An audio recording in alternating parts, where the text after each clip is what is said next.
I don't normally get to help my kids on their homework. They're too independent. On the rare occasion last night, my son took his textbook and asked me about completing squares. Now, in reading his textbook, I got more confused than he did, I would think. Now, this is what his textbook said. To complete the square, it's necessary to remember the form of trinomial and binomial. I was thinking, oh no, what is that? And then it goes on to say, last term of the trinomial is the square, 1/2 the middle term of the trinomial. Oh boy, I'm even more confused here. Now, as you keep on reading, the last paragraph, I had to laugh. It says, this pattern occurs every time we square a binomial. There's nothing to understand. It happens, so we'll remember and use it. Oh boy, let's talk about completing square. No. Completing square is really just about comparing like terms. Now, this might sound too simple, but let's take a ride together. Here what I have is x plus y squared. If I do the FOIL, which many of you can do, I'm going to speed up here a little bit. I end up with a 3-term. A 3-term is by a common sense. It's triangle, it's 3 angles. Trinomial, therefore, it means 3 terms. That's all it says. If we call this tri-terms open form, then that would make sense.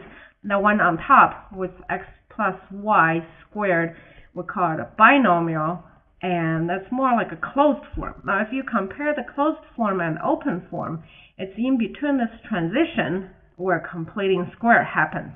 On the right-hand side, I want to impress you upon is that this is nothing special going from a closed form to an open form. If I duplicate the same procedure all over again, I would end up exactly the same, and it doesn't even have to be letters. It could be very well be symbols, a house, or a bird, or something. All what we're really saying, if you have a term 1 plus term 2 squared, then you do the work, you end up with term 1 squared plus twice of term 1 times term 2, and then plus term 2 squared. Okay, now let's back off a little bit. Now the bottom one is called open form because there's 3. Again, it's tri-terms. Just think tri-terms. On the top one, it has big 1 term. It's closed form, and it's squared. Okay, once again, it's between the transition of the two where the completing square happens. Now let's take example. His homework asks, so find question mark so that this expression, open form, x squared plus 5x plus this magical number question mark can be expressed in the complete square form. Once again, complete square form is our what we call the closed form. It has term 1 plus term 2, the whole thing squared. So what is the term 1 here? Oh, let me back up a little bit. Let me remind you, so once we open the term 1, open the closed form on top, we'll end up with term 1 squared plus 2 times term 1 times term 2 plus term 2 squared. Now, if you compare the two open forms, the one on the right and the one on the left, you'll see, well, if term 1 is equal to term x on the left, so if we compare the two like terms, once again, I said earlier, completing square is really just about comparing terms. So if x equal to term 1, then what we have on the left, we were given x squared plus 5x plus a question mark. On the right-hand side, what we want is a complete square, which means x plus term 2, because my term 1 becomes x plus term 2 is equal to, we're going to open this thing up, x squared plus 2 times x times term 2, because my term 1 is x, and then plus term 2 squared. Now, I'm going to compare the, let's call the star term. The star term is x squared. It matches now, what we have and what we want.